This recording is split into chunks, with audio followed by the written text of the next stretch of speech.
दर्शकबिन नमस्कार, म पुष्कर बुझेल। नरोकिन्छ समय, नरोकिन्छ घटनाको रफ्तार, जे हुन्छ जहाँ त्यो जस्ताको त्यस्तै तुरुन्तै अपडेट हुन्छ जीटीभी नन स्टपमा। पछिल्ला ताजा न्युजहरूको सङ्गालो जीटीभी नन स्टपमा यहाँहरूलाई स्वागत छ।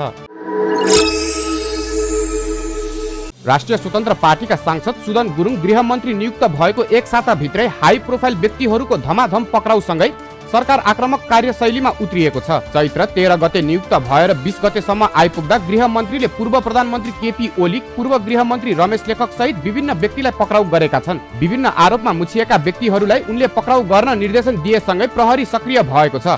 बालेन्द्र शाह नेतृत्वको सरकारमा शक्तिशाली मानिने गृह मन्त्रालयको नेतृत्वमा सुदन गुरुङको नाम प्रस्तावका रूपमा सार्वजनिक हुँदा धेरैले आश्चर्य मानेका थिए। तर गृहमन्त्री नियुक्त भएपछिका एक सातामा उनले आफूमाथि उठेका हरेक प्रश्नको जवाब कामबाट दिने प्रयास गरिरहेका छन्। तर उनले लिएका कदमहरू प्रतिशोध र पूर्वग्राही भएको भन्दै आलोचना समेत भइरहेको छ।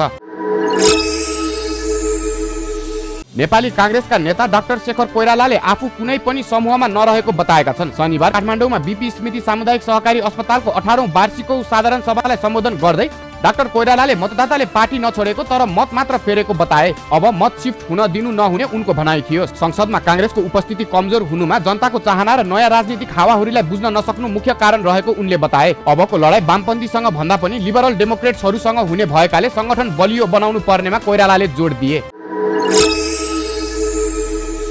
निर्वाचन आयोगले मतदाता नामावली संकलन तथा अदावादी कार्यक्रम आइतबारदेखि पुनः सञ्चालन गर्दैछ। आयोगको 18 चैतमा बसेको बैठकले उक्त कार्यक्रम पुनः थाल्ने निर्णय गरेको हो। राष्ट्रिय परिचय पत्र नम्बर प्राप्त गरेका नेपालीले त्यसमा निहित विवरण प्रविष्ट गरी अनलाइनबाटै नाम दर्ता गर्न सक्नेछन्। आयोगका प्रवक्ता नारायण प्रसाद भट्टराईका अनुसार राष्ट्रिय परिचय पत्र नबनाएकाले आयोगको प्री इनरोलमेन्ट प्रणाली मार्फत अनलाइन फर्म भरी फोटो तथा औंठा छाप सहितको जैविक विवरण प्रविष्ट गर्नुपर्नेछ। प्रदेश र जिल्ला निर्वाचन कार्यालयबाट नाम दर्ता गर्न सकिने आयोगले जनाएको छ। पोखराको फेवाताल किनारमा 65 मिटर भित्र मापदण्ड मिचेर बनाइएका संरचनाहरू भत्काउन सुरु गरिएको छ। शनिबारदेखि मापदण्ड मिचेर बनाइएका संरचना भत्काउन सुरु गरिएको हो।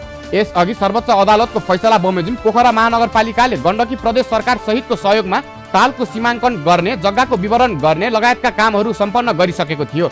यसैको आधारमा शनिबारदेखि पोखरा महानगरले संघीय सरकारको सहयोगमा मापदण्ड विपरीतका संरचना हटाउन सुरु गरेको हो। पोखरा महानगरपालिकाले फेवाताल छेउछाउमा बनाइएका संरचनामा डोजर चलाएपछि स्थानीयवासीले विरोध जनाएका छन्। पर्यटन व्यवसायी कर्ण साकेको पोखरा स्थित होटल वाटरफ्रन्टमा पनि वाटरफ्रन्टको स्विमिङ पुल, गेट लगायत संरचनामा शनिबार बिहानै प्रहरीले डोजर चलाएको हो। केही दिन अघि प्रधानमन्त्री बालेन्द्र शाहले पोखराका मेयर धनराज आचार्यलाई टेलिफोन गरी यस विषयमा कुराकानी समेत गरेका थिए। पेट्रोलियम पदार्थमा भएको मूल्यवृद्धिको विरोधमा युवाहरूले शनिबार काठमाडौँमा विरोध प्रदर्शन गरेका छन्। पेट्रोलियम पदार्थमा भएको मूल्यवृद्धिका कारण दैनिक उपभोग वस्तुको समेत मूल्यवृद्धि हुन सक्ने भन्दै उनीहरूले प्रदर्शन गरेका हुन्। उनीहरूले महँगीको मार बन्द गर, मूल्य घटाएर जनतालाई राहत देऊ, पेट्रोलमा कर खारेज गर लगायतका प्लेकार्ड प्रदर्शन गरेका थिए। राष्ट्रिय जेनजी नागरिक अभियान र कुशासन विरोधको महाअभियानको आयोजनामा भएको प्रदर्शनका सहभागीहरूले हाल पेट्रोलमा लगाउँदै आएको विभिन्न कर खारेज गरेर मूल्य घटाउनु पर्नेमा जोड दिएका थिए।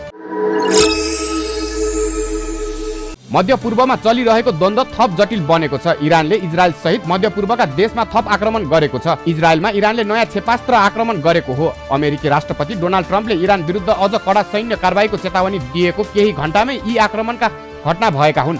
एक महिना अघि अमेरिका र इजरायलले इरानमाथि आक्रमण थालेपछि सुरु भएको यो युद्ध अहिले व्यापक प्रतिशोधका रूपमा बढेको अन्तर्राष्ट्रिय सञ्चार माध्यमले जनाएका छन्।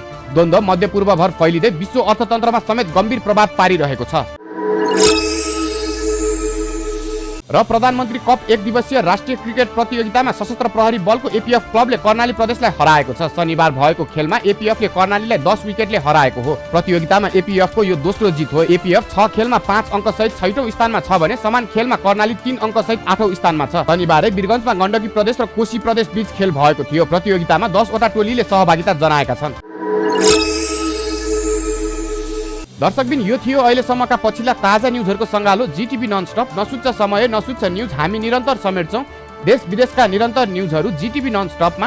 अहिलेलाई जीटीभी ननस्टपको श्रृङ्खला यति नै। जीटीभी ननस्टप र अन्य प्रसारणहरू सामाजिक सञ्जालका प्लेटफर्महरू युट्युब, फेसबुक, एक्स, टिकटक लगायतमा प्रत्यक्ष हेर्न सक्नुहुनेछ। सबैभन्दा पहिला देश, सबैभन्दा माथि देश हेर्दै रहनुहोला जीटीभी नेटवर्क। अहिलेलाई हामी सबैलाई बिदा दिनुहोस्। नमस्कार। जीटीभी नन स्टप न्युजका साथमा Visit www.websurfer.com.mp सबैको सुरक्षा एनएलजी को ही छ। NLG insurance.